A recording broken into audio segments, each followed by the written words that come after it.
calculer.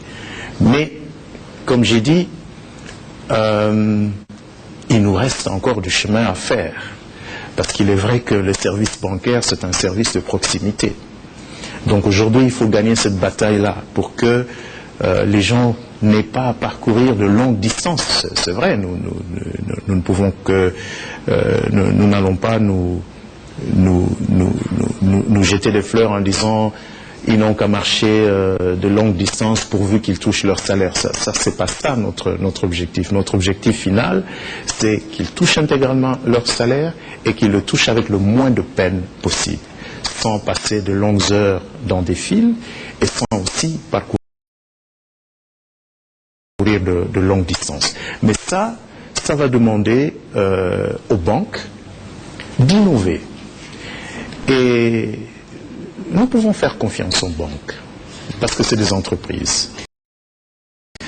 Monsieur le vice-premier ministre, laissez-moi également vous poser cette question. Est-ce que vous êtes sûr, quand on paye les fonctionnaires de l'État et que l'on paye effectivement, c'est-à-dire à Kinshasa, on a l'habitude de dire que, surtout les fonctionnaires, ils ont au salaire à l'État. On va au travail à 10 heures, on va quand on veut, et à la fin du mois, on est payé. Est-ce que par rapport à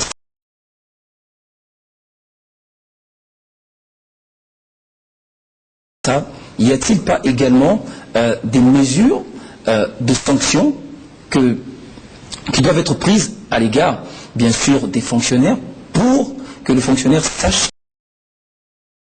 qu'effectivement qu'ils doivent travailler et qu'à la fin du mois, ils doivent être payés, doivent recevoir leur salaire intégralement. Oui, c'est vrai, mais là vous touchez au problème dans sa globalité, n'est-ce pas? Et c'est un problème extrêmement complexe.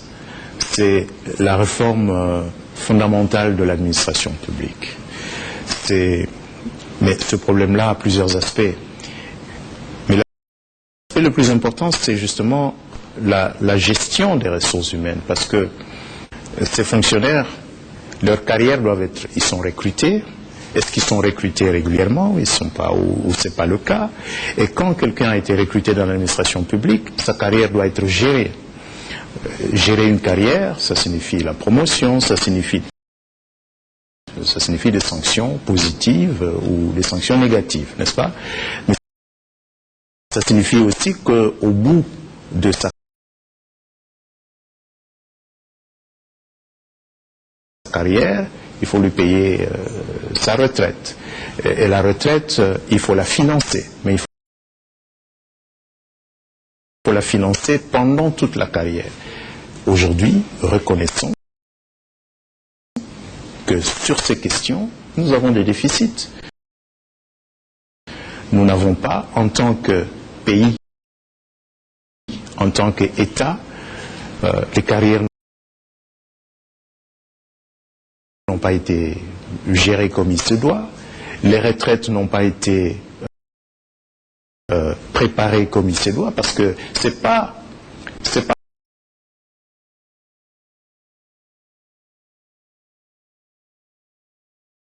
que voilà, l'argent passe par la banque X et puis arrive chez le fonctionnaire Y.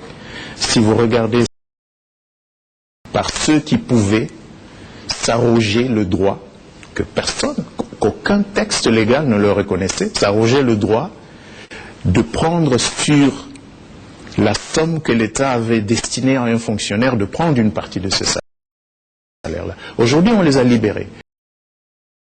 Et je ne connais pas, je ne vais pas utiliser des mots forts, mais je ne connais pas quelqu'un qui a été libéré du joug de quelqu'un d'autre qui accepterait d'étendre ses mains en disant « remettez les menottes, j'accepte de revenir dans l'ancien système ».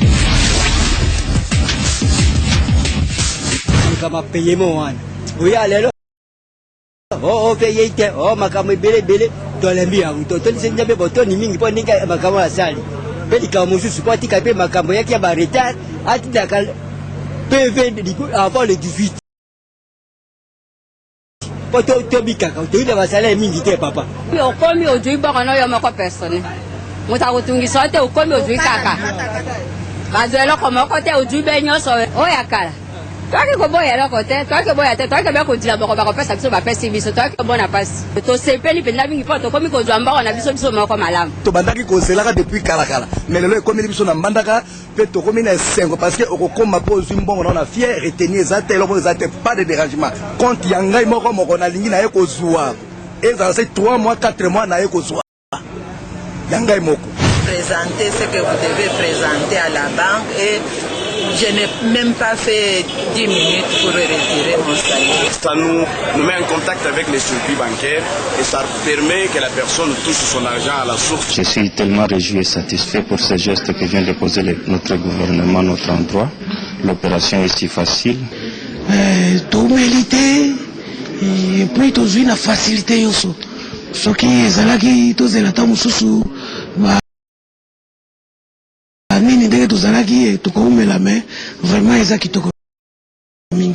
Très bien dit. Alors dans certains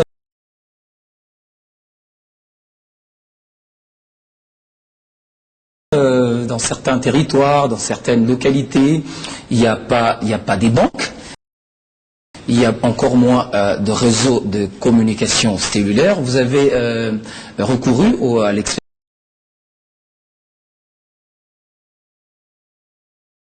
Je veux dire au soutien de Caritas Congo.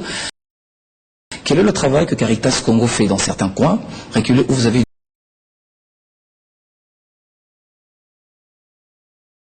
du mal à pénétrer? Ce qui s'est passé au mois de mai, c'est que nous avons bancarisé 244 000 à peu près enseignants. C'est le gros des enseignants dans ce pays.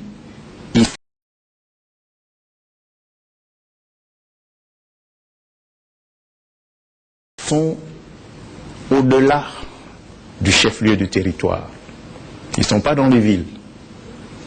On a des enseignants dans les villes, mais le gros des effectifs, ils sont effectivement au chef-lieu du territoire et au-delà. Alors 244 000 enseignants à bancariser en un seul mois. C'est pas facile. C'est pas facile. Et c'est des lieux où, généralement, il n'y a pas de banque.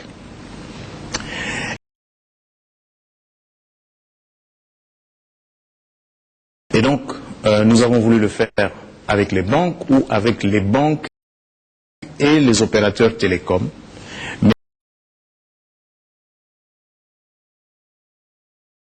Mais comme vous savez aussi, le réseau GSM n'est pas effectif à travers toute la République.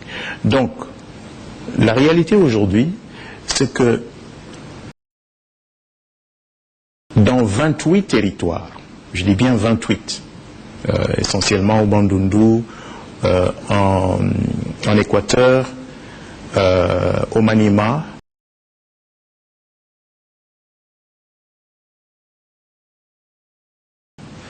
et il y a aussi 1 ou 2 territoires au Kasaï occidental et au Katanga. Donc dans ces 28 territoires, les banques et leurs partenaires opérateurs télécoms qui avaient pris l'engagement d'assurer la paye dans ces 28 territoires ont eu des problèmes pour le faire. Et donc, ont reversé l'argent au Trésor. C'est la raison pour laquelle nous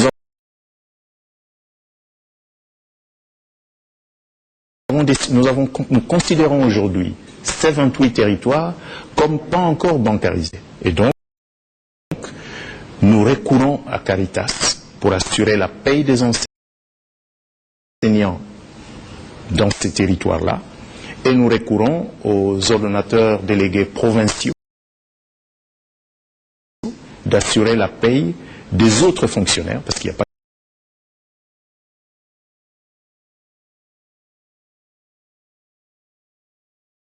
que les enseignants dans ces zones-là, dans ces territoires, en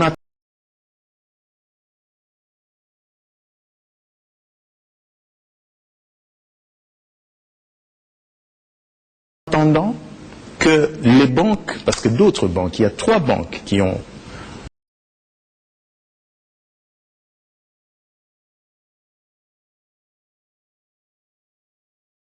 accepté de relever le défi, d'affronter ces territoires difficiles, en attendant que donc ces 3 banques aient le temps de se déployer. Considérons aujourd'hui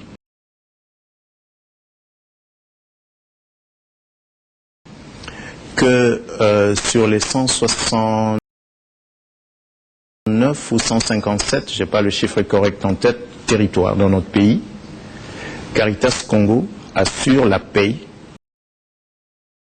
de mai, de juin, de juillet, et va le faire jusqu'à ce que les 3 banques dont j'ai parlé seront à même de prendre le relais. Caritas Congo va donc le faire dans les 28 territoires. Dans tous les autres territoires, c'est les banques et les opérateurs télécoms qui font le travail, et pour les enseignants, et pour tous les autres fonctionnaires, et pour les policiers et les soldats dans ces territoires. Alors, est-ce qu'il y a-t-il également un travail d'accompagnement par rapport aux banques qui n'arrivent pas à s'installer dans certains coins, des entreprises également de téléphonie? Est-ce qu'il y a-t-il un accompagnement du gouvernement à pouvoir les aider à s'installer très rapidement dans certains coins pour aider justement ce processus de localisation? Le Premier ministre, le chef du gouvernement a clairement indiqué la volonté du gouvernement, la détermination du gouvernement, l'engagement du gouvernement à aider les banques à s'implanter. Et nous avons convenu avec les banques, en fait, les banques aujourd'hui se sont rendues compte qu'il faut des solutions innovantes. C'est pas des services bancaires dont ils ont été privés pendant très longtemps. Monsieur le vice-premier ministre, je vous pose également une autre question. À un certain moment, le gouvernement avait annoncé un audit de la paye de fonctionnaires. Est-ce que ce travail a-t-il été fait? Aujourd'hui, on en est où exactement? Le travail se poursuit, parce qu'en fait, l'audit, ça signifiait... Vous avez également découvert de mafieux en ce qui concerne la bancarisation? Bon, nous allons attendre la fin de l'audit, et les résultats, bien sûr, seront communiqués à qui des droits, et seront, pourquoi pas, communiqués au large public. Mais l'opération aujourd'hui révèle... J'ai pris l'habitude d'utiliser l'image suivante.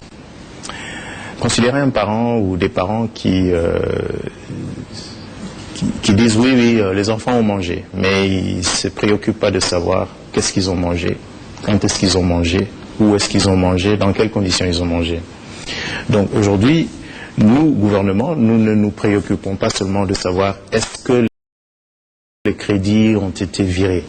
Aujourd'hui, nous voulons nous assurer est-ce que le fichier est correct, est-ce que tout le monde a été payé, est-ce que tout le monde a été payé à temps, est-ce que nous avons le retour d'information justement pour savoir que chacun a été payé. Donc c'est un vrai exercice d'administration, si vous voulez, et de gestion, parce qu'il s'agit de gestion des deniers publics, mais il s'agit aussi d'assurer la meilleure façon de gérer la fonction publique. Est-ce que les banques également, vous avez à dire par rapport, une appréciation à dire par rapport au service des banques? Oui, les banques, comme j'ai dit, les banques sont aussi en train de faire leur apprentissage.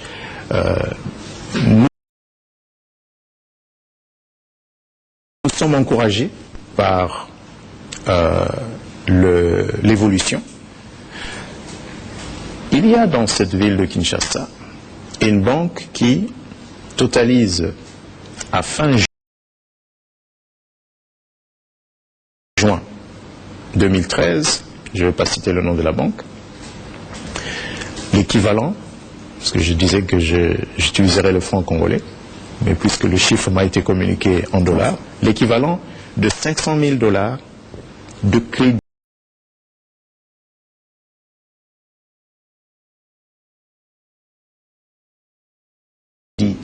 octroyé aux fonctionnaires.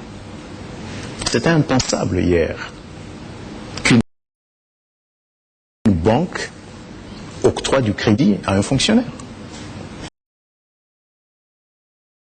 Aujourd'hui, les banques sont rassurées parce que les fonds, le salaire est domicilié auprès de la banque, parce que le salaire est payé régulièrement, et parce que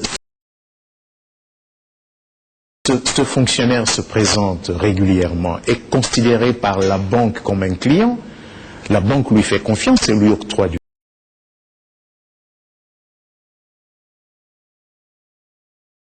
crédit. Et ces mêmes avantages peuvent être accordés à tout fonctionnaire. Bien sûr, bien sûr. Le responsable d'une banque m'a dit qu'il a été surpris de constater que les premiers qui ont ouvert des comptes d'épargne, c'est-à-dire que nous on paye des comptes, les comptes que nous on a ouverts, c'est des comptes courants. C'est des comptes courants. Le compte que nous avons fait ouvrir pour les fonctionnaires, les policiers et les soldats. Maintenant,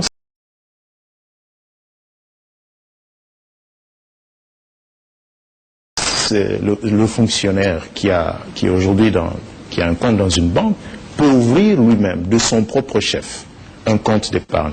Et ce banquier m'a dit que les premiers qui ont ouvert dans sa banque des comptes d'épargne, c'est les soldats. Des soldats. Les soldats. Avec quel salaire? Avec ce salaire-là que nous payons. Alors, Monsieur le Premier ministre, une autre question que je vais vous poser.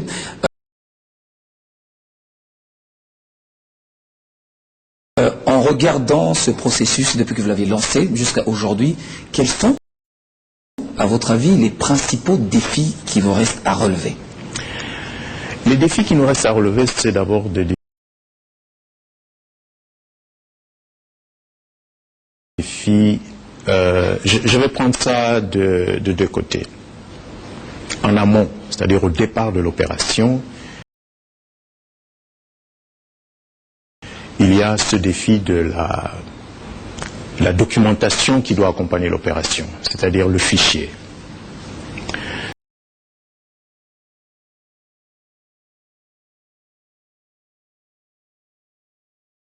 Si aujourd'hui quelqu'un touche 2 salaires, parce qu'il est dans tel ministère et dans tel autre ministère, c'est pas toujours facile. Nous en avons attrapé et que nous avons déféré, oui, que nous avons déféré à la justice et qui sont en prison. Parce qu'aujourd'hui, par exemple, voilà, nous avons le traitement de base.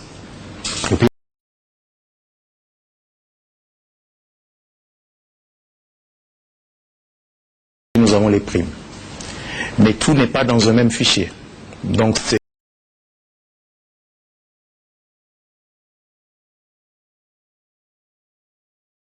2 listings différents qui vont vers les banques. Ça donne du travail supplémentaire à la banque. Parce que la banque n'a pas besoin de savoir que sur X montant que l'on paye à tel fonctionnaire,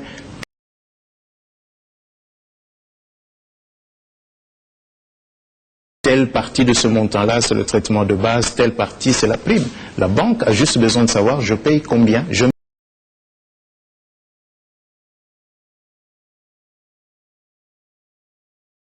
mets combien dans le compte.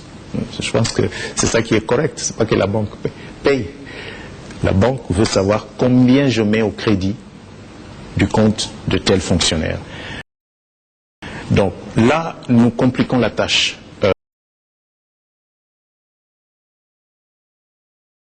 aux banques. Et en plus, ces listings aujourd'hui, nous les envoyons chaque mois.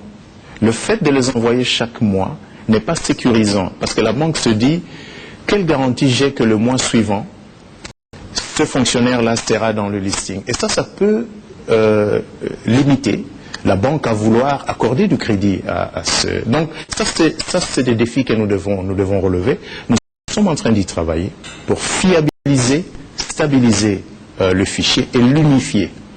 De manière à ce que demain, comme je ne cesse de le dire, nous soyons capables, quand nous avons transféré les crédits à la banque, de délivrer aux fonctionnaires un bulletin de paye qui lui indique à lui le total qui lui est dû, après déduction de l'impôt, mais également la composition de sa rémunération en salaire de base, en allocation de transport ou de logement, ou en d'autres avantages. Alors, ça, ce sont les défis en amont. Les défis en aval, maintenant, c'est à la livraison, c'est des défis logistiques. Il y a ce problème de distance entre les points où les banques rendent ces services et la localisation de bénéficiaires. Ça, c'est essentiellement dans les territoires. Je parlais des infrastructures de base.